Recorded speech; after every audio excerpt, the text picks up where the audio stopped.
বাংলাদেশের মিস্টার কাজ্জাব বলছেন নিজের চাদরকে গাভীর পেশাবে ডুবিয়ে দেন আর গায়ে দিয়ে নামাজ পড়েন, আপনার নামাজ হয়ে যাবে। তো ইবলিসে নামাজ পড়ছো বেটা, তুমি তো হবে না। নবী বলছেন পায়ে পাও মিলিয়ে নামাজ পড়ো, আর তুমি মানুষকে বোঝাচ্ছ চড়িয়ে নামাজ পড়ো। নবী পাক বলছেন যদি কোনো মানুষের পায়ে পা লেগে যায় তাকে সালাম করো, কারণ এটা বেয়াদবি। কথা বুঝছেন? পায়ে পা যদি লেগে যায়, টাচ হয়ে যায়, নবী বলছেন সালাম দিয়ে দাও। আর এ মৌলবীকে নবী পাক বলছেন যে পায়ে পা মিলিয়ে নামাজ পড়ো। মিলিয়ে মানে কি বাবা? মিলিয়ে মানে মৌলবী সাহেবের পাও থাকবে ভাগবান গোলা, আমার পাও যেন রানীনগরে না থাকে, আমারও যেন ভাগবান গোলা থাকে, বরাবর হয়ে দাঁড়াও। আর এ বাটারা মানুষকে বোকা বানিয়ে বলছে চড়িয়ে দাও।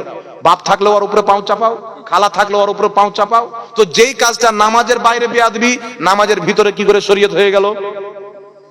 কথা বুঝতে পারছেন বাবা? নামাজের বাইরে যেই কাজটা বেয়াদবি, নামাজের ভিতরেও বেয়াদবি।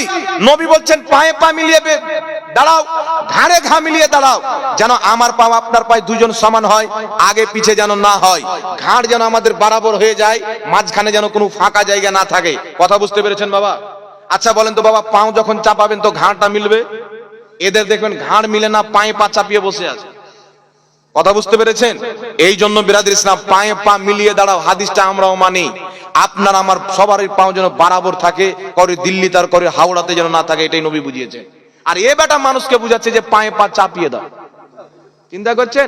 আপনার পাও যদি চলে যায় চলতে চলতে চলতে হরিহার পাড়া, তো ওর পাও চলে যাবে হরিহার পাড়া। বলছে পায়ে পাও কেন চাপাচ্ছ? বলছে শয়তান যেন না ঢুকতে পারে। তো তোর তো 16 মোজারাতে নিচ দিয়ে ঢুকে যাবে, আর ট্যাঙ্গের তল দিয়ে ঢুকতে পারবে কি পারবে না? শয়তান মানুষের রাগে ঢুকতে পারে, তো ট্যাঙ্গের তল দিয়ে ঢুকতে পারবে না। তো আর ই দেখে মনে হবে এইভাবে হাত বাঁধলো, দিল পাউকে ছিতরে, মনে হচ্ছে নামাজ পড়তে আসেনি, আব্বার জমি কেউ দখল করছে, ধরতে এসেছে।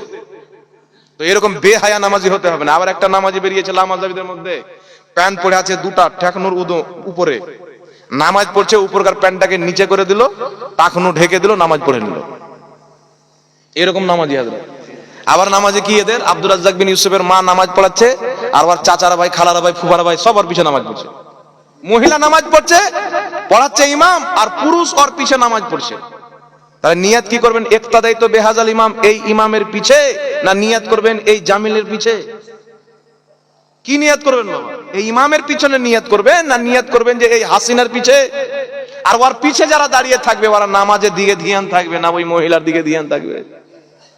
তো বরবাদ করে দিচ্ছে ইসলামকে। ইসলামের জঘন্য ফিরকার নাম হচ্ছে আহলে হাদিস। আর সিরাতে সানাইয়ার মধ্যে সানাউল্লাহ আমৃতসরি লামাযহাবীদের গুরু লিখছে যে আমরা ইংরেজদের পাও ধরে বললাম আমাদের নাম ওয়াহাবি কাটিয়ে আহলে হাদিস দিয়ে দাও, ইংরেজরা আমাদেরকে আহলে হাদিস নাম দিয়েছে।